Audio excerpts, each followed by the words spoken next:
Bonjour, M. Pasteur Gabizon. On est vraiment heureux de vous retrouver encore une fois cette semaine. Il y a toujours beaucoup de questions qui sont dans l'air, ça c'est évident. Permettez-moi de vous adresser une première question. Puisque la vocation d'Israël comme royaume de prêtre envers les nations sera pleinement réalisée durant le millénium, faut-il comprendre que Israël restauré exercera un rôle sacerdotal distinct et prioritaire envers les nations, ou bien que l'Église, composée du reste d'Israël et des nations sauvées, partagera uniformément cette fonction sacerdotale, formant ensemble un seul royaume de prêtres. Autrement dit, l'ordre sacerdotal millénial sera-t-il bistructurel ou unifié? Bon, alors voilà toute une question. D'abord, shalom, shalom à tout le monde.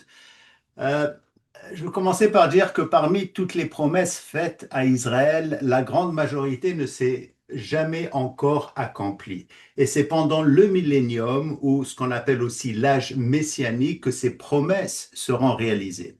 Ces promesses se trouvent dans l'alliance abrahamique, l'alliance de la terre promise, l'alliance davidique, par exemple, les promesses concernant l'étendue du pays d'Israël, comme cela est annoncé dans Genèse chapitre 15, où Dieu promet un territoire depuis le fleuve d'Égypte jusqu'à l'Euphrate en Irak. Ce territoire deviendra alors permanent pour Israël.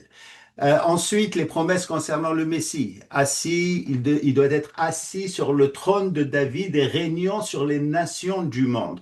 Ce qu'on appelle l'alliance davidique, donnée à David dans 2 Samuel chapitre 7 et confirmée à Salomon dans 1er Roi chapitre 9. Et pour répondre à la question, ce sera aussi le temps où Israël deviendra enfin une nation de prêtres.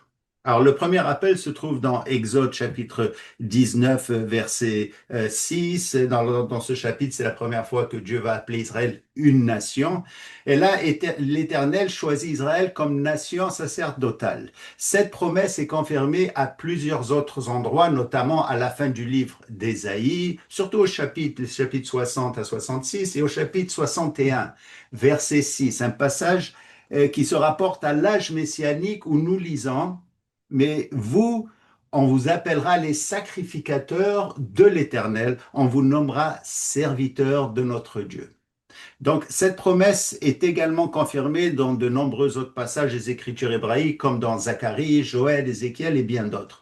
Paul y fait aussi allusion lorsqu'il dit dans Romains chapitre 11, versets 12 à 16, un passage que nous avons vu lors de nos dernières études, il dit, si le rejet d'Israël est la réconciliation du monde, que sera leur réintégration, sinon une vie d'entre les morts? Cela ne s'est jamais produit auparavant. C'est donc une prophétie du millénium. Et maintenant, quel sera le rôle de l'Église pendant le millénium?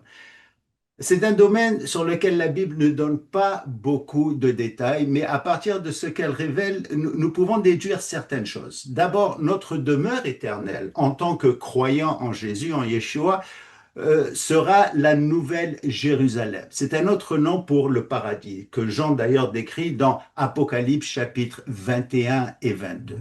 De plus, il dit c'est-à-dire Paul dit dans 1 Corinthiens chapitre 15 que tous les croyants appartenant à l'Église passeront par une résurrection. La première résurrection, donc ils seront changés, un nouveau corps adapté à la Nouvelle Jérusalem, comme Paul le dit au verset 53, je vous le lis, il dit, car il faut que ce corps corruptible revête l'incorruptible et que ce corps mortel revête l'immortalité.